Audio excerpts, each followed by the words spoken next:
राधे राधे।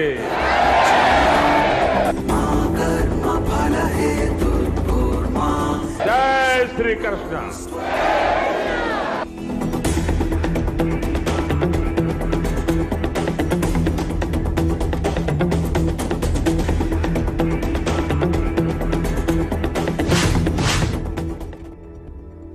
नमस्कार, आप देख रहे हैं संडे स्पेशल। मैं हूं दीप्ति शाही सिंह। अयोध्या और काशी की तरह ही श्री कृष्ण जन्मभूमि विवाद भी क्या अब सुलझ जाएगा? ये सवाल इसलिए उठ रहा है क्योंकि हाईकोर्ट ने इसको लेकर एक बड़ा फैसला सुनाया है। जिस तरह काशी विश्वनाथ मंदिर के बगल में स्थित ज्ञानवापी मस्जिद के एएसआई सर्वे को मंजूरी मिल गई थी, उसी तरह श्री कृष्ण जन्मभूमि पर स्थित शाही ईदगाह के सर्वे को लेकर भी कोर्ट ने मंजूरी दे दी है। ये सर्वे आखिर कितना मायने रखता है और क्यों इसको लेकर हिंदू पक्ष जो है वो लगातार सवाल उठा रहा था। आज के संडे स्पेशल में अगले आधे घंटे हम आपको ये समझाने की कोशिश करेंगे कि आखिर ये पूरा मामला क्या है, श्री कृष्ण जन्मभूमि का औरंगजेब कनेक्शन क्या है। लेकिन सबसे पहले ये जानते हैं कि आखिर हाईकोर्ट ने क्या कुछ फैसला दिया है और ये पूरा मामला क्या रहा।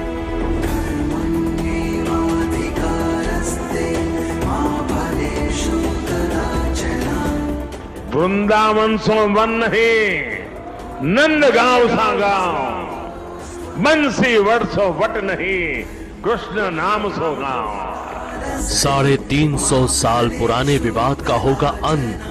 मथुरा जैसा ये पवित्र स्थान तो भक्ति आंदोलन की इन विभिन्न धाराओं का संगम स्थान रहा है। शाही ईदगाह मस्जिद में मिलेंगे मंदिर के निशान। अयोध्या में राम मंदिर बनने से खुश हैं और अभी काशी में भगवान विश्वनाथ का धाम भी भव्य रूप से बन रहा है और फिर मथुरा वृंदावन कैसे छूट जाएगा? क्या अयोध्या काशी का कायाकल्प जारी? अब मथुरा की आई है बारी।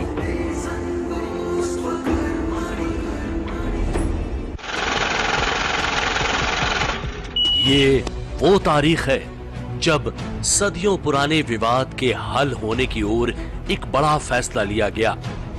शाही ईदगाह मस्जिद परिसर में इलाहाबाद हाई कोर्ट के एएसआई सर्वे के आदेश के बाद अब ये माना जा रहा है कि अयोध्या और काशी की तरह मथुरा में भी समाधान का रास्ता अदालत से ही निकलेगा। कृष्ण जन्मभूमि के केस में जो शाही ईदगाह मस्जिद है उसमें एडवोकेट कमीशन के द्वारा सर्वे किया जाए, ऐसी हमारी मांग थी। इसके लिए हमने एप्लीकेशन मूव की थी माननीय इलाहाबाद हाईकोर्ट में। एप्लीकेशन का नंबर है एप्लीकेशन 130 का। उस एप्लीकेशन को अलाउ करते हुए आज माननीय इलाहाबाद हाईकोर्ट ने हमारी एप्लीकेशन अलाउ कर दी है और ये कहा है कि वहाँ पे एडवोकेट कमीशन का सर्वे जारी किया जाए। एडवोकेट कमीशन के सर्वे में कौन कौन होगा, कितने मेंबर पैनल बने, कितने बजे से होगा, कौन कौन उसमें जाएगा, वो सारे मोडेलिटीज कोर्ट 18 दिसंबर को तय करेगी। हालांकि इस फैसले के खिलाफ शाही ईदगाह मस्जिद के पक्षकार सुप्रीम कोर्ट भी पहुंचे, लेकिन सुप्रीम कोर्ट ने हाई कोर्ट के आदेश पर रोक लगाने से इनकार कर दिया। Shahi Idgah Masjid and Sunni Central Waqf Board had challenged the order passed by the Honorable Allahabad High Court for appointment of Advocate Commissioner before the Honorable Supreme Court today, and they sought for stay of the proceedings before the Allahabad High Court. The Honorable Supreme Court has refused to stay the proceedings, and the Honorable Supreme Court has fixed the matter so far as challenge to the transfer order is concerned on 9th of January. अब 18 दिसंबर को high court इस पूरे मामले में 4 बेहद अहम सवालों के जवाब दे देगा, जिसे इस पूरे मामले में बेहद अहम माना जा रहा है। माना जा रहा है कि 18 दिसंबर को कोर्ट एडवोकेट कमिश्नर का नाम तय कर देगी। इसके साथ ही कोर्ट में वो तारीख भी तय हो जाएगी कि शाही ईदगाह मस्जिद परिसर में सर्वे का काम कब से शुरू होगा। सर्वे परिसर में किन जगहों पर होगा, इसकी रूपरेखा भी कोर्ट तय कर देगी और सबसे बड़ा जवाब भी मिलेगा कि क्या अयोध्या की तरह मथुरा में भी खुदाई कर सबूत ढूंढे जाएंगे। एएसआई सर्वे को लेकर सबके मन में यही सवाल उठ रहा है कि क्या ये सर्वे वाराणसी के ज्ञानवापी परिसर की तरह होगा। ईदगाह परिसर में हिंदू मंदिरों के निशान मिलने के बाद क्या होगा, और सबसे बड़ा सवाल कि इस पूरे मामले में हिंदू पक्ष ने परिसर को लेकर क्या दावा किया है। हिंदू पक्ष के मुताबिक शाही ईदगाह मस्जिद के नीचे भगवान का गर्भगृह है। मस्जिद में मंदिर होने के प्रतीक मौजूद हैं। इन्हीं प्रतीक में से एक स्वास्तिक का चिन्ह है। मस्जिद में कमल के आकार के स्तंभ बने हुए हैं और शेषनाग की छवि भी मौजूद है। इसके अलावा शाही ईदगाह में हिंदू स्थापत्य कला के सबूत भी मौजूद के दावे किए गए हैं। AIMIM अध्यक्ष असदुद्दीन ओवैसी इस फैसले से नाखुश है। भाई उसका सैंक्टिटी क्या है जब कोर्ट ने इस एग्रीमेंट को कबूल कर लिया और आज आकर अब इशू खोलते हैं कितने 55 साल के बाद। अब अफसोस की बात है ये इसी मसले में ट्रायल कोर्ट में केस चल रहा था। हाई कोर्ट की कोई पार्टी गई जो उससे ताल्लुक नहीं था, खैर गए तो हाई कोर्ट ने कहा कि अब हम इसको सुनेंगे। मेरा तो नुकसान हो गया है। हाई कोर्ट ट्रायल कोर्ट बन रहा है, सुप्रीम कोर्ट गए, सुप्रीम कोर्ट ने कहा 9 जनवरी को हम सुनवाई करेंगे। ऐसा क्या आसमान गिरने वाला था कि आपने ये ऑर्डर दे दिया कि कोर्ट कमिश्नर अपॉइंट करेंगे, तो ये तो अफसोसनाक बात है। और जो स्टेटस 1947 को था वही था, वो तमाम प्लेसेस का होना चाहिए और उसके बावजूद भी ये मसाइल बार बार क्यों आ रहे हैं, ये एक बड़ा लीगल फ्रेटर्निटी के लिए एक बड़ा बहस का मुद्दा है। भगवान श्री कृष्ण का वो दिव्य स्थल जो सैकड़ों वर्षों से पता नहीं किस प्रतीक के अधीन पड़ा हुआ है और बार बार हम सनातनियों को याद दिलाता है कि अपने ही देश में विकसित जैसे जी रहे हैं, जहाँ हम अपने राष्ट्र के और ब्रह्मांड के नायक श्री कृष्ण के मंदिर को भी ठीक से नहीं बना पा रहे हैं। तो आज न्यायिक प्रक्रिया के तहत उस याचिका को स्वीकार करना उन करोड़ों सनातनियों के हृदय में, मनुष्यों के हृदय में बहुत आह्लाद, आनंद और उमंग दिया होगा। अब आपके मन में यह सवाल खड़ा हो रहा होगा कि इस वर्षों पुराने विवाद की जड़ में क्या है, हिंदू पक्ष का जो दावा है उसमें कितनी सच्चाई है और मुस्लिम पक्ष का इस मामले पर क्या कहना है। और सबसे बड़ा सवाल है कि वर्षों पुराने इस विवाद में अब तक कोई हल क्यों नहीं निकला। हिंदू पक्ष औरंगजेब ने 1670 में केशवनाथ मंदिर तोड़वाया और मस्जिद बनवाई। मुस्लिम पक्ष मंदिर तोड़कर मस्जिद बनाने के सबूत नहीं है। हिंदू पक्ष मस्जिद के नीचे श्री कृष्ण का जन्म स्थान है। मुस्लिम पक्ष तथ्यों को तोड़ मरोड़ कर पेश किया जा रहा है। हिंदू पक्ष हिंदुओं के पवित्र पूजा स्थल पर अवैध कब्जा हुआ है। मुस्लिम पक्ष विवाद में प्लेस ऑफ वर्शिप एक्ट का पालन होना चाहिए। अगर मथुरा विवाद को समझना है तो फिर दो चीजों को जानना बेहद जरूरी है। सन 1968 में हिंदू पक्ष और मुस्लिम पक्ष के बीच हुआ समझौता और दूसरा कुल कितनी जमीन को लेकर विवाद है। पहले बात 1968 में हुए समझौते को लेकर 12 अक्टूबर सन 1968 को श्री कृष्ण जन्म स्थान सेवा संघ और ट्रस्ट शाही मस्जिद ईदगाह के बीच करार हुआ, जिसमें मंदिर को 10.9 एकड़ और मस्जिद को 2.47 एकड़ जमीन मिली। अदालत में दायर याचिकाओं में कहा गया है कि श्री कृष्ण जन्म स्थान सेवा संस्थान इस करार के लिए अधिकृत ही नहीं है, लिहाजा करार अवैध है। दूसरा, हिंदू पक्ष की मांग है कि 1968 का ये करार और इस पर 1973 में आए अदालती फैसले को रद्द किया जाए। 1973 में इस करार के आधार पर सिविल कोर्ट ने दोनों पक्षों को जमीन आवंटित की थी। इस पूरे मामले में मुस्लिम पक्ष की मांग है कि प्लेस ऑफ वर्शिप एक्ट 1991 का पालन किया जाना चाहिए, जबकि हिंदू पक्ष का साफ तौर पे कहना है कि ये मामला प्लेस ऑफ वर्शिप एक्ट का बनता ही नहीं है। क्या आप सब जानते हैं कि अपने मुल्क में places of worship act 1991 exist कर रहा है और एज पर दिस एक्ट अब कोई भी प्लेसेस ऑफ वर्शिप का मसला नहीं उठाया जाना चाहिए। हिंदू पक्ष का दावा है कि अधिनियम की धारा 4(3)B के कारण ये मामला प्लेस ऑफ वर्शिप एक्ट के तहत नहीं आता है। इस धारा के मुताबिक कोई वाद, अपील या अन्य कार्यवाही जिसका इस अधिनियम के बनने से पहले न्यायालय, अधिकरण या अन्य प्राधिकारी से निपटारा कर दिया गया है, उसे इस कानून से छूट प्राप्त होगी। इस मामले में 1968 में दोनों समूहों के बीच समझौता हो गया था, जिसका आदेश 1973 और 1974 में दिया गया था। इसको लेकर 2016 में फिर से याचिका दायर की गई, जिसमें 1968 के समझौते को अवैध करार देने और 1973 के फैसले को रद्द करने की मांग की गई है। पूरे मामले में कुल 4 पक्षकार बनाए गए हैं, जिनमें शाही ईदगाह मस्जिद, यूपी सुन्नी सेंट्रल वक्फ बोर्ड, श्री कृष्ण जन्मभूमि सेवा संघ और श्री कृष्ण जन्मभूमि संघ को पक्षकार बनाया गया है। काशी और मथुरा को देखें तो इतिहास से लेकर मौजूदा स्थिति तक मामले एक जैसे ही हैं। दोनों ही मामलों में हिंदू पक्ष का दावा भी एक जैसा है और दोनों ही मामलों में मंदिर को गिराकर मस्जिद बनाने का आदेश औरंगजेब ने दिया था। लेकिन अब देखना यह होगा कि मथुरा में एएसआई सर्वे के बाद क्या निकलकर सामने आता है। वाराणसी में काशी विश्वनाथ मंदिर और ज्ञान वापी के बीच में एक दीवार खड़ी है। ठीक उसी तरह मथुरा में श्री कृष्ण जन्मभूमि और शाही ईदगाह मस्जिद के बीच भी एक दीवार है।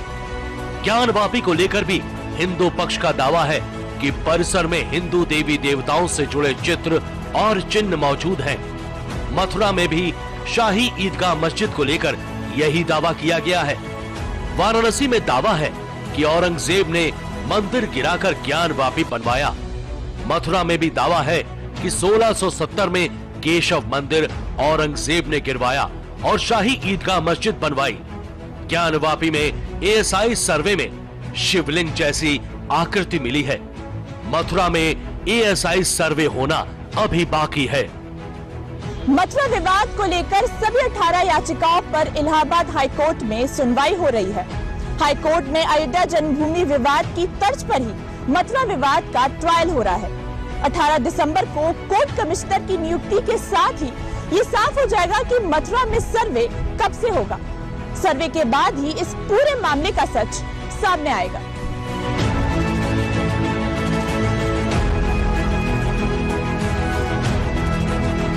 कहते हैं काशी विश्वनाथ मंदिर की तरह ही श्री कृष्ण जन्मभूमि पर स्थित मंदिर को मुगल शासक औरंगजेब ने तोड़वाकर मस्जिद बनवाई थी।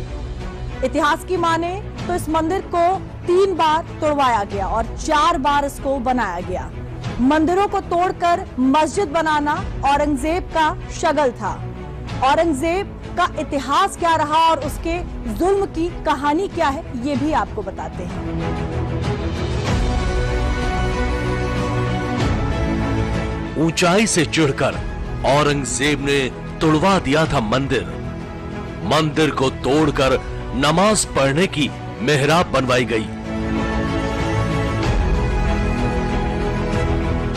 कहा तो यह जाता है कि मथुरा का केशव देव मंदिर इतना भव्य और इतना दिव्य था कि उसकी रोशनी दिल्ली या आगरा से भी दिखाई देती थी और औरंगजेब को ये रोशनी खटकती रहती थी।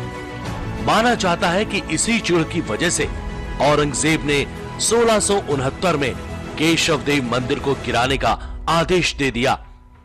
साल 1670 में केशव देव मंदिर को ढाकर वहां पर मस्जिद बनवाई गई, नमाज पढ़ी गई।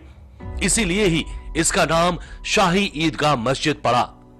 औरंगजेब के शासनकाल पर प्रमाणिक किताब मासिर आलमगीरी लिखी गई है। साकी मुस्ताद खान द्वारा फारसी में लिखी इस किताब में साल 1707 तक के शासनकाल का पूरा हिसाब है। उस किताब में भी केशवदेव मंदिर को गिराने के आदेश का जिक्र है।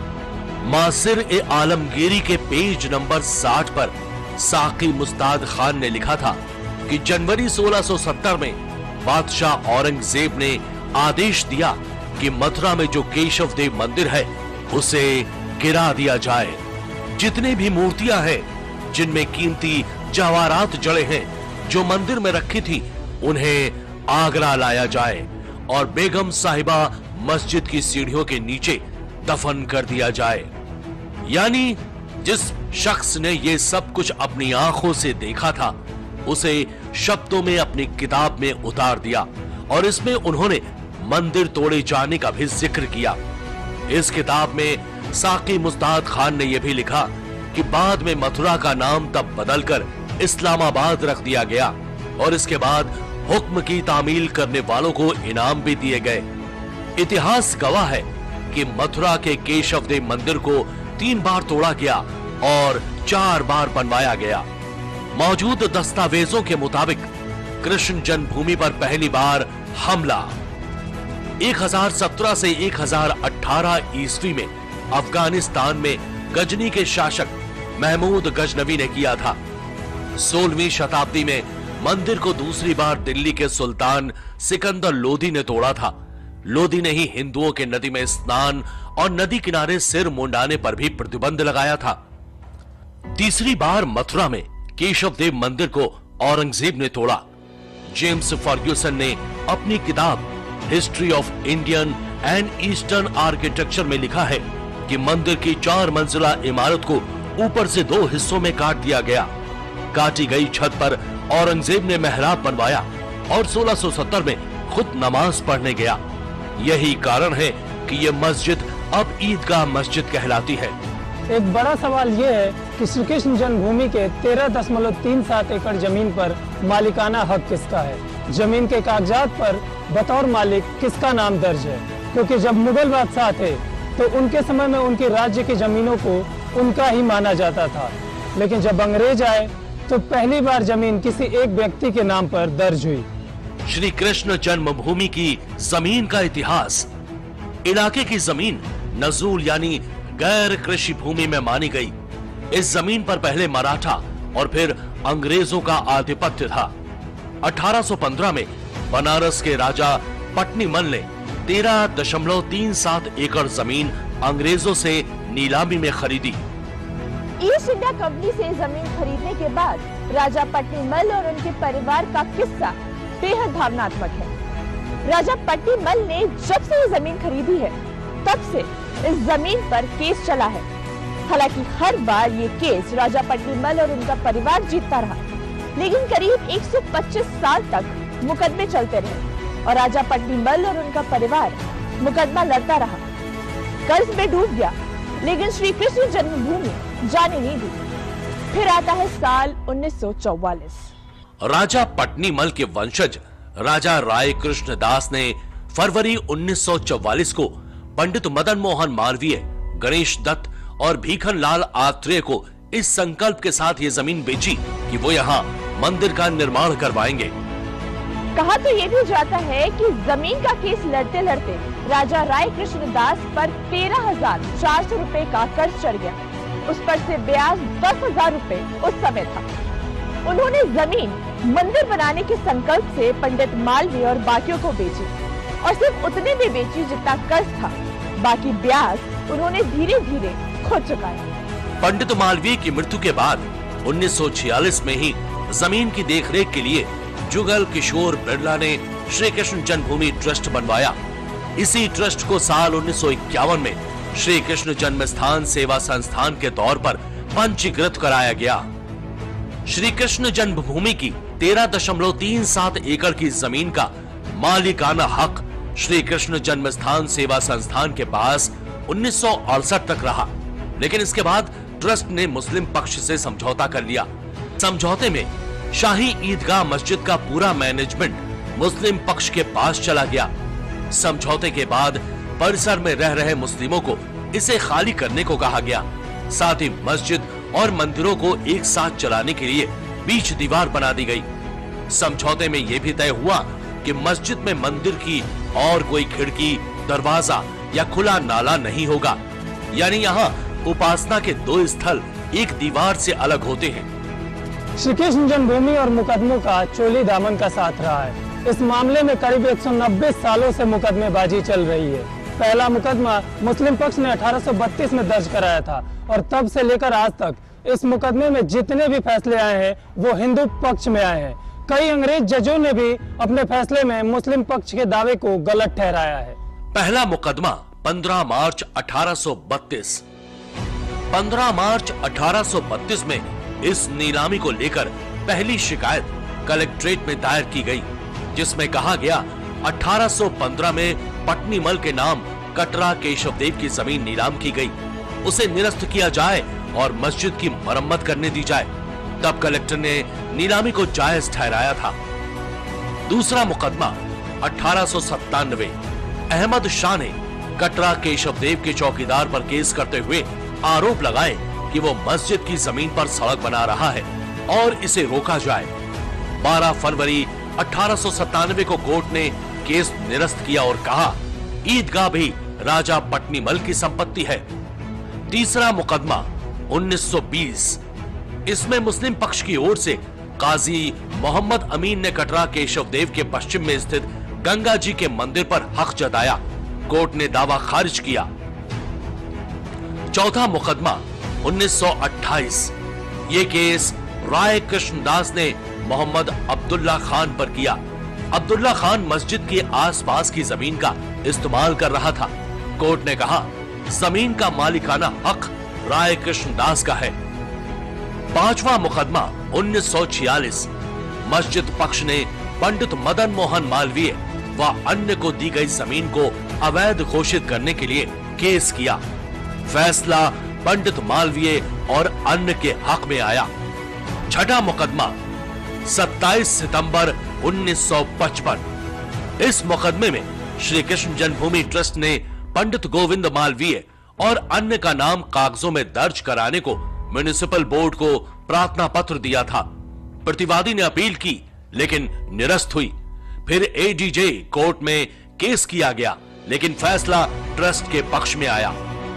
सातवां मुकदमा 1960, श्री कृष्ण जन्मस्थान सेवा संघ ने शौकत अली और अन्य पर जमीन पर अवैध कब्जे को लेकर केस किया। फैसला संघ के पक्ष में आया।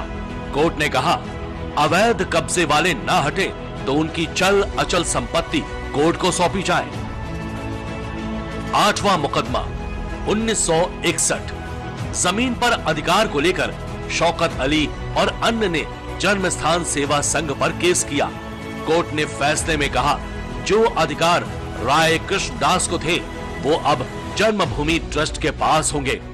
वह मुकदमा जन्मस्थान की जमीन पर रहदारों को चल कर नहीं देने पर श्री कृष्ण जन्मस्थान सेवा संघ ने केस किया। 26 फरवरी 1969 को फैसला सेवा संघ के पक्ष में आया।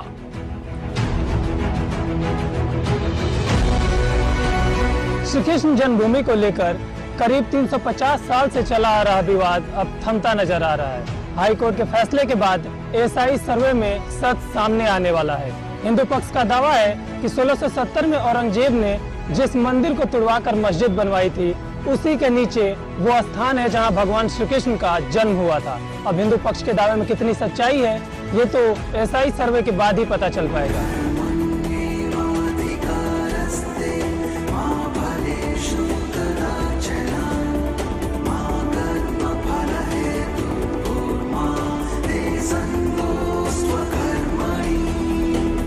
आज के संडे स्पेशल में मेरे साथ बस इतना ही। देश और दुनिया की खबरों के लिए आप देखते रहिए दूरदर्शन उत्तर प्रदेश। राधे राधे।